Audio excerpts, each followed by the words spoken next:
Olá, caros telespectadores, internautas, ouvintes dos Prosas Sociológicas. É importante que você participe, faça aqui as suas questões, seus comentários, compartilhe e, se você gosta, dê um like para nós. Esse projeto Prosas Sociológicas é um oferecimento do GEC, Grupo Educação, Ética e Cidadania, uma instituição sem fins lucrativos de Divinópolis, Minas Gerais. E daqui a gente fala para o mundo todo, principalmente para o Brasil. Vamos lá, Zé, estamos falando de Sérgio Buarque de Holanda, programa passado, que você falou da nossa herança rural. Hoje nós vamos falar de quê? De qual raiz? Nós vamos falar do homem cordial, ou seja, esse homem que é fruto daquela tríplice herança: vida rural, família patriarcal, catolicismo. É um dos capítulos, Jomar.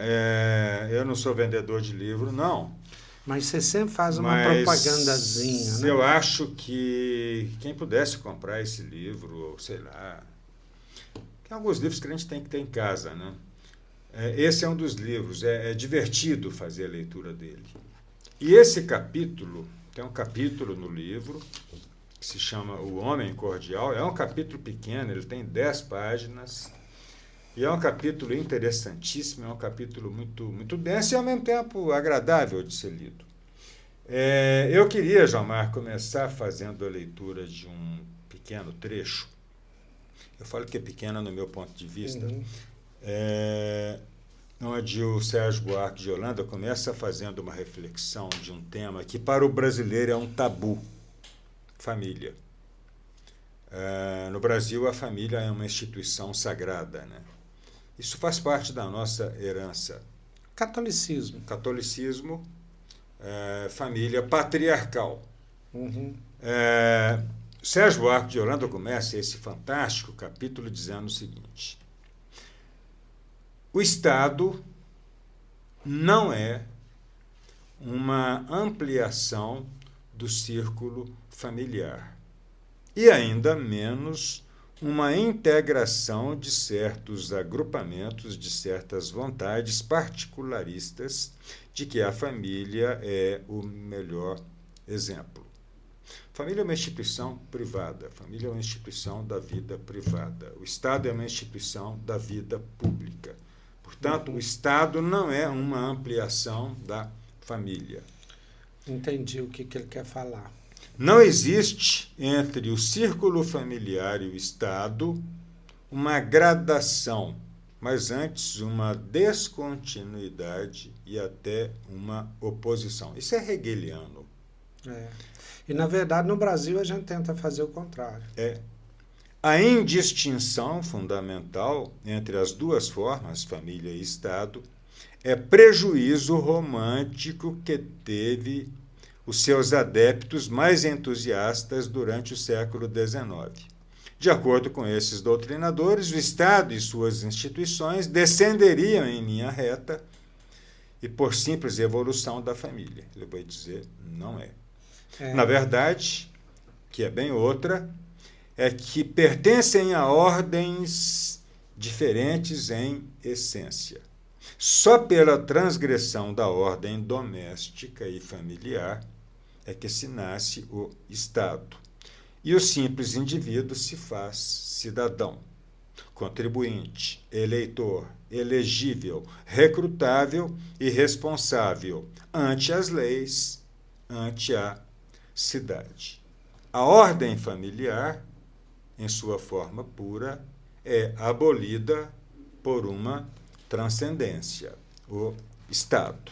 O que ele está querendo dizer com isso, Jomar? Acho que ficou claro, mas vamos pensar o seguinte. A gente podia pensar assim numa correlação. Estado, a cidade. Veja bem, nós estamos falando da polis. A política só surgiu na vida humana quando o homem deixou de viver em família, a aldeia passou a viver na polis, na cidade. É na polis que vai surgir o público. E o público vai exigir a política. E a política vai emanar da lei, ou seja, das coisas comuns. Lá na roça brasileira, no latifúndio, o latifúndio era uma propriedade privada.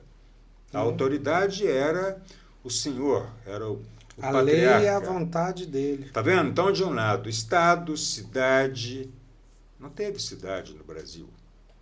O público, a lei e as coisas comuns. De outro lado, família, a casa, o privado ou o secreto, a tradição, as coisas particulares. Então, veja bem, o Estado tem seu contraponto na família. A cidade tem seu contraponto na casa. A casa e a cidade. Ou seja, a casa é o lugar do privado. A casa é o lugar do secreto. É diferente do público.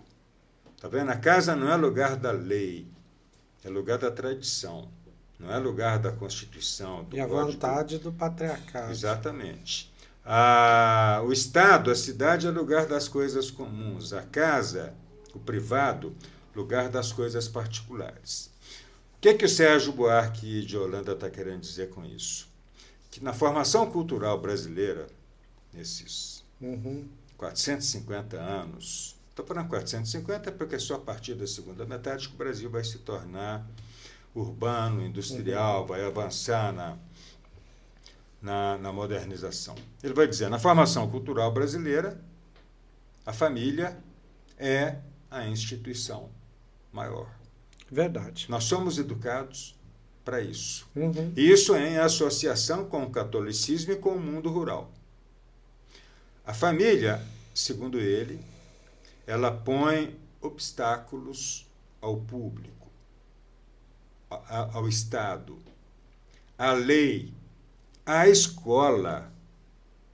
E isso deixa sequelas. Gilmar, pensa tem uma questão que a gente tem que enfatizar, nos obstáculos que a família põe à escola. Pensa na seguinte sequência.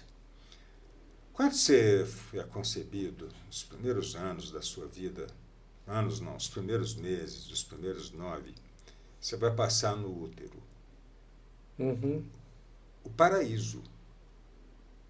Você não tem que trabalhar, você não tem que respirar. A temperatura não sofre oscilações, não tem frio, não tem calor. Útero. Lugar de onde você não queria sair. É o Jardim do Éden. Tá bom, mas venceu o seu tempo, você vaza. Você sai do útero e cai na família, na casa.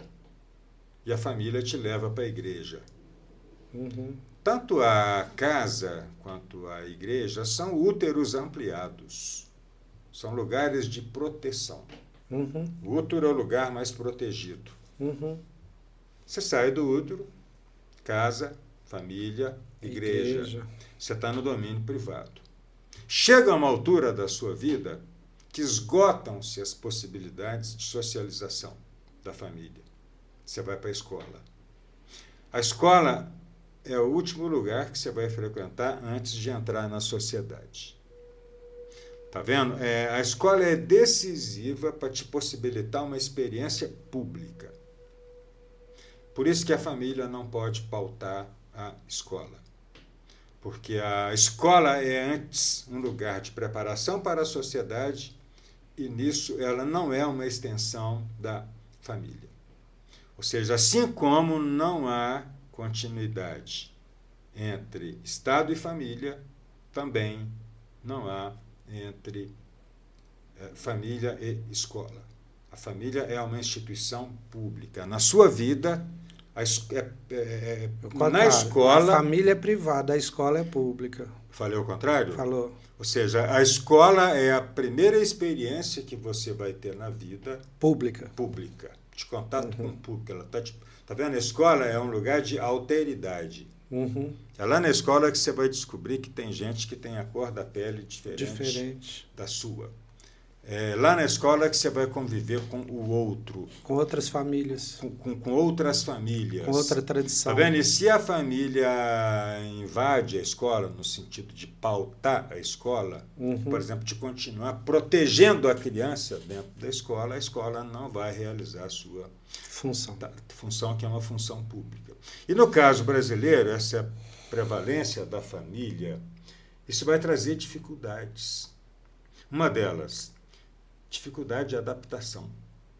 Quando você passa esses anos Com certeza. na família e que você vai ao mundo, você tem dificuldade de adaptação dos indivíduos ao mecanismo social. Estou lembrando da minha filha, porque é o seguinte, hoje a gente leva na escola muito cedo. Hoje você começa a partir de 3, 4 anos levar na escola.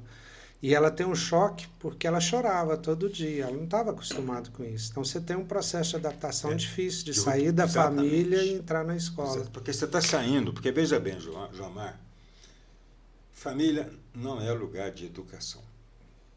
Família não educa. De aculturação, né? Ela protege. A família é um lugar de proteção. Você vai começar a se educar na escola, se a família deixar. Tá vendo? Quando a família estende a sua proteção na escola, ela vai estar dificultando a tarefa da escola. Sérgio Buarque de Holanda diz o seguinte: vínculos familiares demasiado estreitos e não raro opressivos podem impor limitações à vida ulterior dos indivíduos. Você protege demais, você acaba obstruindo, né? Mas e o homem cordial, Zé? Onde nós vamos chegar? Pois é, ele vem desse ambiente. Esse cruzamento do rural com o catolicismo e a família patriarcal é que vai fazer surgir um ser cordial, intimista, privatista, emotivo, jeitoso, avesso ao conflito. Vamos pensar um pouco mais sobre isso. Esse homem jeitoso, que gosta de dar jeito nas coisas e que gosta que outros dêem jeito nas suas coisas, ele tem dificuldade de lidar com a impessoalidade da lei. Dá para entender essa ideia? A lei é válida para todos. A fila é para todos. Está vendo? O Banco Brasileiro ele tem filas separadas, dependendo do seu prestígio pessoal. É verdade. Isso traduz a dificuldade do banco. Ele vai ter um tratamento diferenciado. Quanto mais dinheiro você tem lá, mais exclusivo é o seu atendimento. Ou seja, nós não somos iguais. Esse homem jeitoso, ele tem dificuldade de lidar com essa impessoalidade da lei, com o estatuto, com a regra, dificuldade de lidar com a hierarquia, com o organograma, com o cronograma. E o Sérgio Buarque de Holanda vai dizer o seguinte, que a família ela é esse obstáculo, inclusive a pedagogia moderna. A família vai ter dificuldades de lidar com essa pedagogia moderna. Ele não tem dúvida, ele diz o seguinte, abre aspas, as boas mães causam provavelmente mais estragos do que as más, na acepção mais generalizada e popular desses vocábulos. Ou seja, o excesso de proteção, ele é deseducativo, porque ele impede que você se forme, no sentido que você seja responsável por suas coisas. Porque quem te protege é que é responsável. Então, se eu estou entendendo direitinho, quer dizer que esse homem cordial é porque ele tenta levar para o público aquilo que funciona dentro da família. Isso. E, ao mesmo tempo, todo conflito que ele tem no público, ele tenta resolver de forma privada. O Sérgio a carteirada. Isso.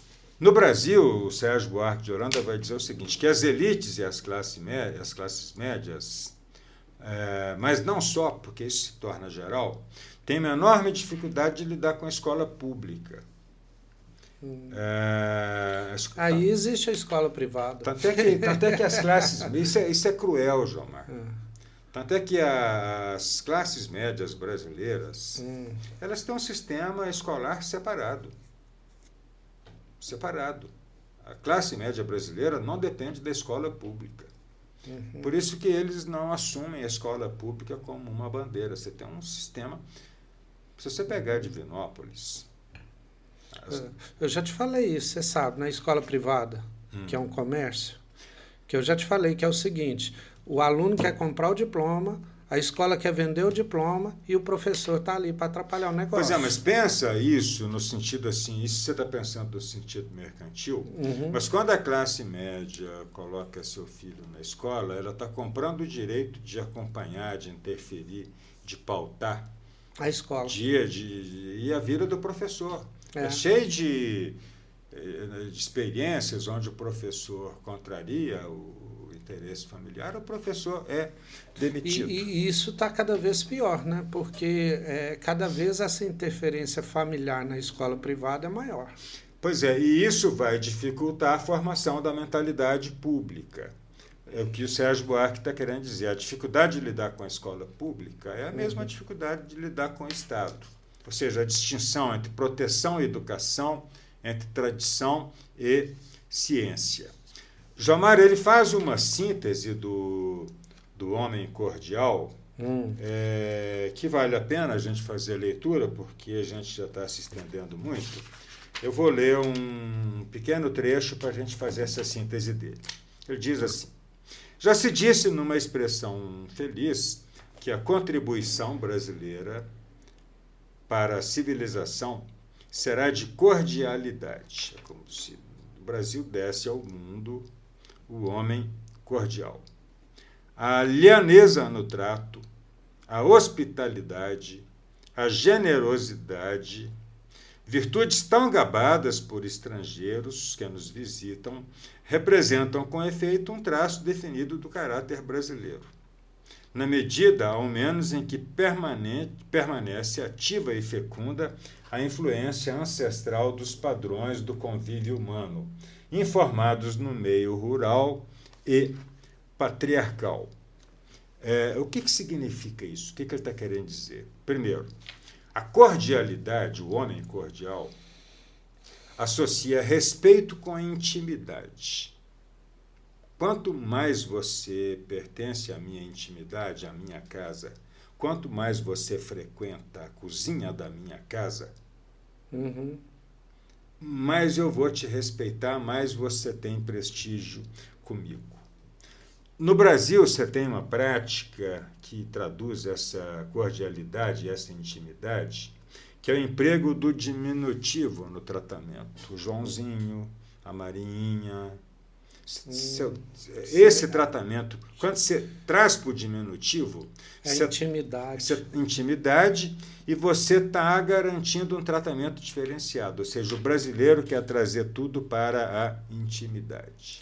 Será que daí, Zé, vem essa questão mineira, né, que é muito colocado com Minas, que é aquela coisa, você é filho de quem? Isso é herança direta. E dependendo de quem você é filho, você vai ser mais respeitado. Fidalguia. Tá vendo? Essa coisa do político querer resolver as coisas com tapinha nas costas, é só no Brasil que você tem a tapinha nas costas. Você dá a tapinha nas costas, você resolveu as coisas. De receber na cozinha para resolver o problema público. Tá vendo? Ser da intimidade significa ser do coração. Isso é uma ética de fundo emotivo. Se a cordialidade é emotiva, então ela é antirracional.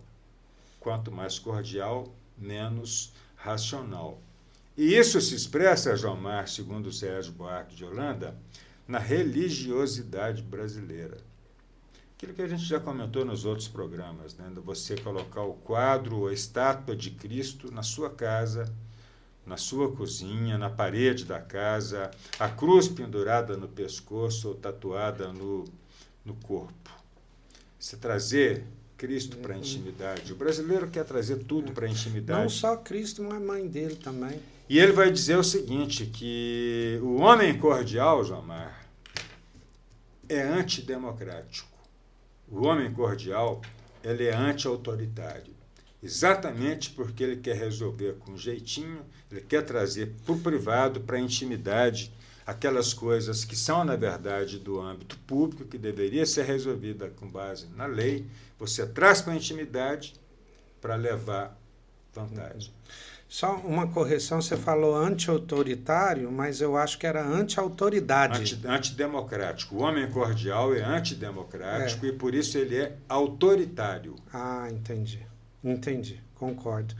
E interessante, né, que agora a gente começa a falar mais do Brasil e nos enxergarmos melhor nessas descrições, né? Nessas consequências, nessas heranças aí, a gente começa a se ver. Porque quando a gente estava falando lá da Europa no século XIX e também no século XX, a gente não se reconhecia tanto, né? No alemão, no francês, exatamente, que foram os primeiros. Agora, infelizmente, a gente está se reconhecendo. Infelizmente, eu digo porque, assim, essas características, né, que ele está descrevendo aqui, apesar de constatarmos que ele não está falando de uma coisa fora, de uma coisa que, vamos dizer assim, que não tenha realidade, que não sejam factuais, mas que não seriam, assim, as melhores qualidades, as melhores, né, ética, digamos assim, mas não são virtudes. Não são virtudes. São defeitos. São defeitos, exatamente. Falando claramente, não são virtudes, são defeitos, mas são nossos defeitos. Isso. A gente se reconhece nisso.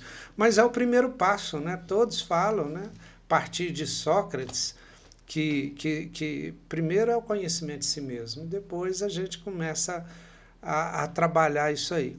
E também nesse começo do seu estudo, quando você comparou a casa, a família e o Estado, o espaço público, eu reconheci muito Aristóteles, que ele, na concepção de homem, como homem político, né, o homem social, ele vai reconhecer a cidade como o suprassumo da humanidade. Isso. Né? Que quando a gente alcança, exatamente. Você vai ao encontro do outro. Exatamente, que é a questão da cidade. Enquanto você está na tribo, enquanto você está na família, você não alcançou a humanidade. Na cidade, quando você vai à cidade, é que você efetivamente sai do útero, porque lá você vai se encontrar com o outro. E aí a dificuldade nossa, né, da democracia, que você chegou na conclusão, inclusive a gente vê hoje na política, né, famílias. Né? Eu não vou citar o caso de Divinópolis, mas né? É isso. E também o caso do Brasil. A dificuldade que o Brasil tem de se tornar democrático por causa do peso da família, ou seja, a família acima de tudo. E você vê que vai o avô é político, aí vem o filho que é político, depois o neto que é político, e aí você tem o irmão. E aí vai. Queridos ouvintes, né, esse foi o último episódio sobre Sérgio Buarque de Holanda. A gente viu aí essas heranças por ele, gostei muito. O Zé vendeu o livro para mim, eu vou ter que adquirir esse livro e ler. Quem tiver interessado também, Raízes do Brasil. Não é um livro de biologia. Não é um livro sobre as raízes biológicas das árvores brasileiras, mas as raízes culturais do Brasil, né? Reconhecendo, eu não sabia disso, que alguns desses nossos defeitos já eram defeitos lá de Portugal, né? Portanto, defeitos originais. Originais, né? Aí queremos agradecer a você, ouvinte, não ter acompanhado, agradecer a vocês, pedir aos ouvintes para compartilhar, né? E agradecer também ao Pedro, que está aqui atrás das câmeras, que não aparece, é o nosso técnico aqui, e também ao GEC, Grupo Educação, Ética e Cidadania, que nos permite esse projeto Prosa Sociológica. Até a próxima semana que vem. Surpresa, né, Zé? Quem que vai ser? Surpresa. Só para criar expectativa. Mas é um brasileiro. É um brasileiro. Obrigado. Boa noite, boa madrugada, bom dia, boa tarde para vocês que nos ouvem.